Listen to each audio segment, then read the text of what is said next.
Reka nukire mwifurize igitondo cyiza gitondo cyumugisha kuri we udukurikiranye muri aka kanya twizere ko aho uri hose ukomeje kumererwa neza tuguha ikaze rero mu makuru agezweho muri iki gitondo cyo ku itariki 16 z'ukwezi kwa 10 mwaka wa 2024 tugarutse muri update zikomeje kugenda zigaragara ku butaka bwa Repubulika Iharanira Demokarasi ya Kongo. Niba utari wakanda subscribe nyamuneka yikande tujye tubasha kubana amakuru n'ibiganiro tuba tugenda tubagezaho buri munsi hano kuri Wild News 24 TV. namwe makuru aba agezweho na makuru aba akomeje kugenda avugirwa hirya no hino haba hano muri Afrika, muri Aziya, muri Amerika ndetse n'andi agiye hatandukanye ku isi. Twifurije gukomeza kugubwa neza aho udukurikiranye uherereye.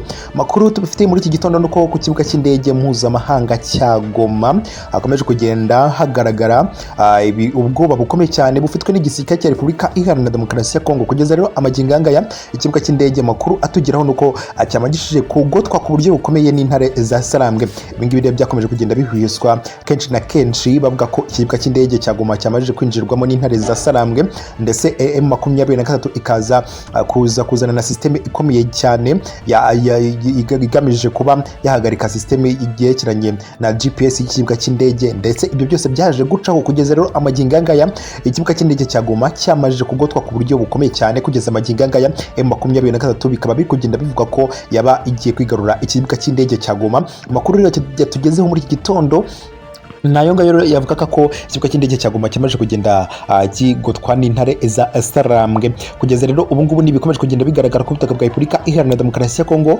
ndetse kugeza ubu ngubu muri Goma hakomeje kugenda hagaragara ubwoba bukomeye cyane bitewe nuko uyu mutwe wa M23 ukomeje kugenda ukekwaho kuba waba ugiye kwinjira muri uyu mujyi ndetse ukaza kwigarurira mu buryo bukomeye cyane. Ni imyaka isaga 2 n'igice yose ikomeje kugenda cyangwa se imaje gushira uyu mutwe wa M23 kaje iyi Goma muri rusange, ariko rero kugeza ubu ngubu M23 ikaba yarahiye ivuga ko igiye kwigarurira uyu mujyi wa Goma. Abasirikare bose bapanuye ndetse umutekano wakomeje kugenda ukazwa. Abasirikare b'igisirikare cya Repubulika Iharanira Demokarasi ya Kongo ndetse n'abapolisi bakomeje kugenda bacunga umutekano hano muri Goma ndetse bikomeje kugenda bigaragara muri iki gitondo ndetse ahandi mu bindi bice hakomeje kugenda habera imirwano itoroshye cyane. Ni mu gihe kandi igisirikare cya Repubulika Iharanira Demokarasi ya Kongo cyamaje kugenda kigura intwaro zikomeye cyane zo kwifashisha ku mirongo y'imbere ku rugamba kugira ngo bashe guhangana n'uyu mutwe twaje intwaro wa M23. dore ko iki gisirikare cya Repubulika Iharanira Demokarasi ya Kongo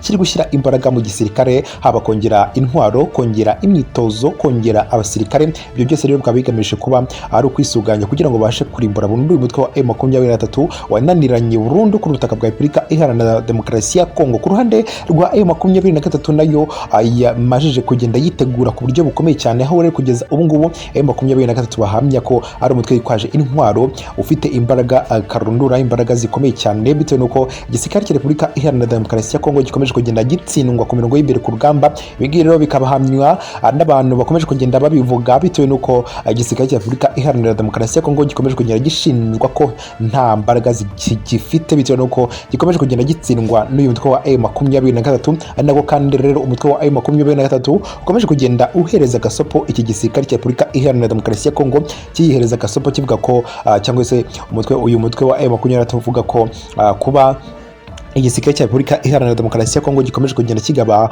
ibitero karundura kuri uyu mutwe wa M23 bikomeje kugenda bituma mu baturage bahura n'ibibazo bikomeye cyane muri ibyo bice byose bikomeje kugenda biberamo imirwano, aho ibikorwa remezo bikomeje kugenda bihangirikira, haba amashuri, imihanda, byose bikaba bikomeje kugenda bihangirikira bitewe nuko hari imbunda zimwe ziterekwa ku butaka ziba zigenda zangiza ndetse ibisasu bigenda biraswa ku butaka. Ndetse ku munsi w'ejo twabagiye ko hari igisasu cyaraswe n'igisirikare cya Repubulika Iharanira Demokarasi ya Kongo kikaza kwitura mu baturage. Ibyo rero bikaza gutuma abaturage benshi bahasiga ubuzima.